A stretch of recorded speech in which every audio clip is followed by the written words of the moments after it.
नमस्कार मेरे प्यारे देशवासियों। कल कुछ ऐसे बातें थी जो मैं आप तक पहुंचाना चाहता था। अभी भी वही कोशिश करूंगा। I often wonder what brought me here. Little did I realize that those baby steps in cricket would lead me to great lifetime memories. I always loved playing sport and cricket was my life. My father, Professor Sachin Tendulkar, was a poet and a writer. He always supported me and encouraged me to be what I wanted to be in life. The greatest gift I got from him was the freedom to play, the right to play. And I would always be grateful to him for that. There are many pressing matters in our country which requires our attention. Economic growth, poverty, food security, healthcare, among many others. Being a sportsman, I'm going to talk on sports, health and fitness of India, for it has a telling impact on our economy. My vision is a healthy and fit India. जब स्वस्थ है युवा, तब देश में कुछ हुआ. India is set to emerge as the youngest average age nation in the world by 2020. So the assumption is, ये young है तो fit है, but we are wrong. We are the diabetic capital of the world, with over 75 million people being affected by this disease. And when it comes to obesity, we are sitting at number 3 spot in the world. The economic burden of these diseases will not allow our nation to progress. According to a UN report, the impact on the Indian economy of non-communicable diseases from year 2012 to 2030 will be $6.3 trillion US. यानी Indian 4 crore रुपये. आपने सही सुना, 4 करोड़ रुपये. मगर ये number हम सब नीचे ला सकते हैं अगर हम सब ने यही कोशिश की कि हमारी सेहत ठीक रहे, सही तरह से एक्सरसाइज करें और कोई स्पोर्ट खेले, तो बहुत कुछ बदल सकता है. बट I feel उसके लिए we need a plan to help us become a sporting nation, to change our sedentary lifestyle, unhealthy mindset. हमारे फिटनेस के सेशंस लाइट हो रहे हैं और खाने के सेशंस थोड़े हेवी होते जा रहे हैं. हमें यह आदत बदलनी चाहिए. मुझे लगता है कि इस मोबाइल फ़ोन के ज़माने में हम सब immobile होते जा रहे हैं. Many of us only discuss, but we don't play at all. We need to transform India from a sport-loving nation to a sport-playing nation. Make everyone more active and participative.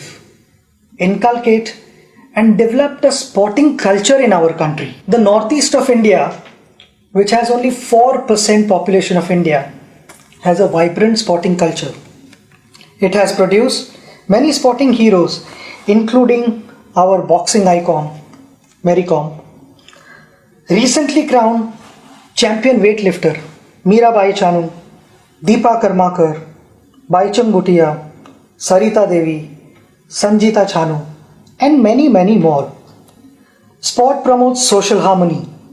President Nelson Mandela's efforts to use the Rugby World Cup in South Africa's journey to become an inclusive state is legendary.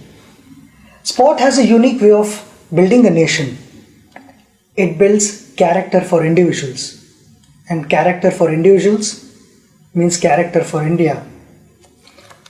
From being a naughty child to chasing a dream to win the World Cup for India, I became more disciplined and more focused. I had a goal and I started planning for it. But the most important aspect was the execution of those plans. Not always did I succeed. There were occasions where I failed. But sports taught me to get back on my feet again and compete in the fairest possible manner. I fondly recall a few lines shared by my father many years ago. पराभव म्हणजे शेवट नाही. हरून घरात बसणं योग्य नाही. कधीतरी एखादा उत्कृष्ट खेळाडूही शून्यावर बाद होतो, पण त्यानंतरचा संघर्षच उद्याचं सामर्थ्य निर्माण करतो. आयुष्याला एक वेगळी कलाटणी देतो. We must build a sporting culture in our country. Otherwise, a young, unfit, unhealthy India is a recipe for disaster. I am humbly proposing a framework of 3 I's here. Invest, ensure, immortalize. Invest. We must invest our own time and effort and ensure our wellness. Each one of us needs to start adopting an active sport and play it regularly. We have our honorable chairperson who loves this game of badminton, much like the famous poet and lyricist Gulzar Saab's love for tennis. Age is no bar, as we are a country where one of the oldest marathon runners is the 101-year-old E.P. Parmeswaran from Kochi, whom I met recently. Our citizens and school children should have access to more sports infrastructure. Open spaces and playgrounds should be retained. Along with smart cities, we should look at building smart sport cities. In this context, I appeal to the Honorable Minister for Corporate Affairs, Arun Jaitley ji, to kindly consider a percentage of CSR spends be made compulsory for the development of sports infrastructure. At a policy level, sport should be at par with any other subject in schools. Children representing school, district, state or country should get added marks or grades. This has been an area that I have been pursuing since the beginning of my tenure. I am grateful that it is indeed under serious consideration with the HRD and sports ministries working together on the same. जब घर में बेटी पैदा होती है तब हम कहते हैं लक्ष्मी घर आई है. उस लक्ष्मी को लक्ष्मी की तरह रखना हमारे हाथ में है. Daughters of India have shown what they are capable of with champions like Sindhu, Sakshi, Saina, Sania, Mithali, and the list goes on and on. When dreams don't discriminate, then why do we? I want to appreciate their parents, their family members, their coaches, their friends for helping them, for encouraging them, and that is the only reason they have reached here. My message to parents is to give equal support and encouragement to their daughters and sons, and they will make them proud. Before the Olympics or a major sporting event, our expectations go skyrocketing. I realize that things are changing for the good and that we have adopted a long-term approach on preparation. Along with early identification of talent, we must also have a dedicated squad guiding our athletes' preparations.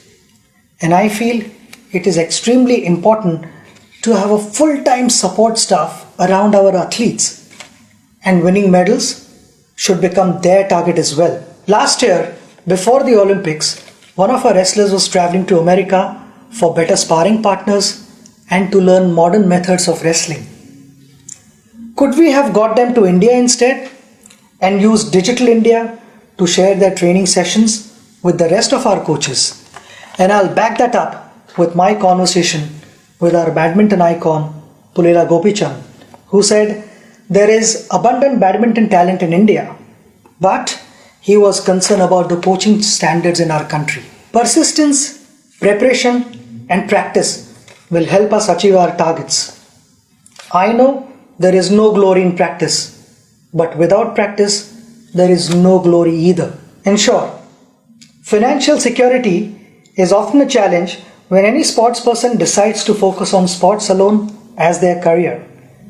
I am sure our colleague and former India hockey captain Dilip Tirki will agree that in most cases the sporting career ends at the early age of 35-40 years. Ironically, it is an age when a professional's career usually takes off or is rather stable. I am also aware that the government, through its many institutions, employs sportspersons and supports them, which we all appreciate. But we have many national, state, district level retired athletes who don't have a proper job. Some of them are probably passing files from one table to another.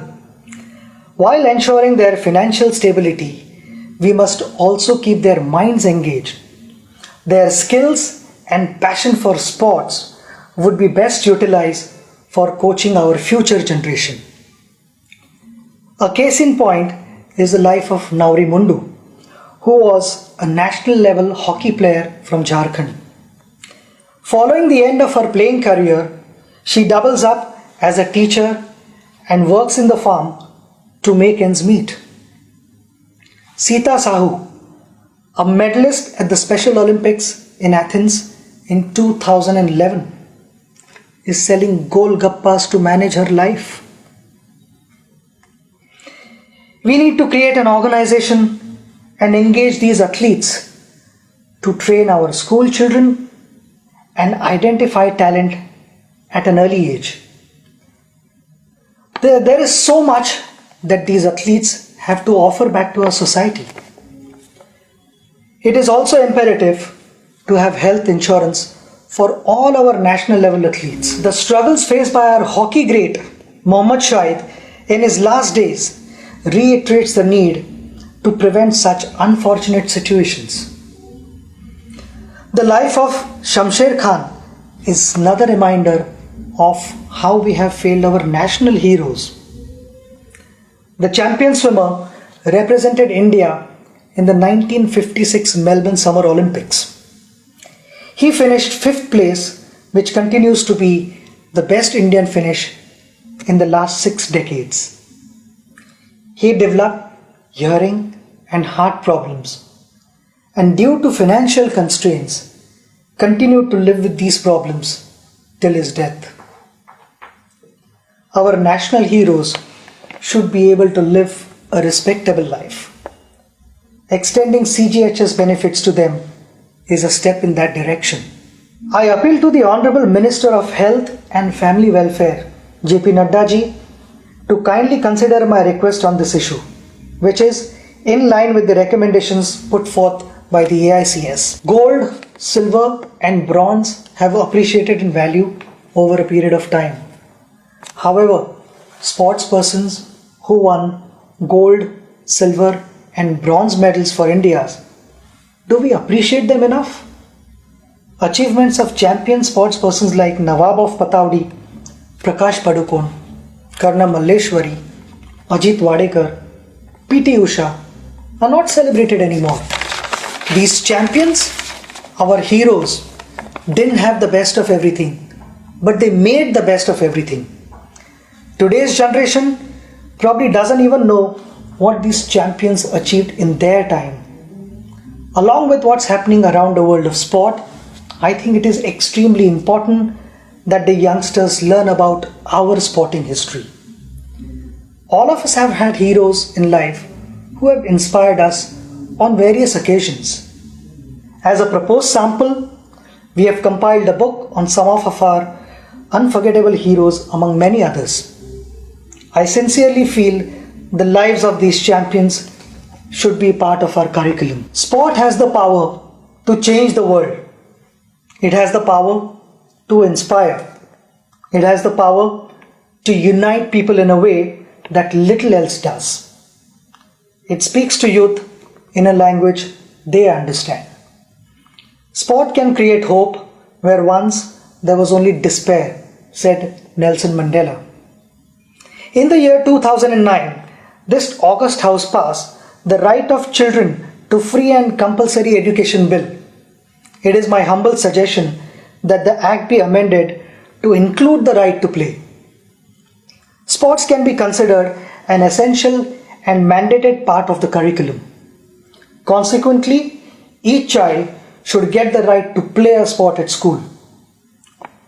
माता पिता जैसे आज तक अपने बच्चों को पूछते आए हैं कि क्या तुमने खाना खाया, क्या तुमने पढ़ाई की, मेरे लिए वो दिन सबसे बड़ा दिन होगा जब इन दोनों चीज़ों के साथ माता पिता अपने बच्चों को ये भी पूछेंगे कि आज तुम खेले या नहीं. I want to thank all of you for listening to me. Together, we can build a sporting culture in India and transform the way we live and play. Jai Hind.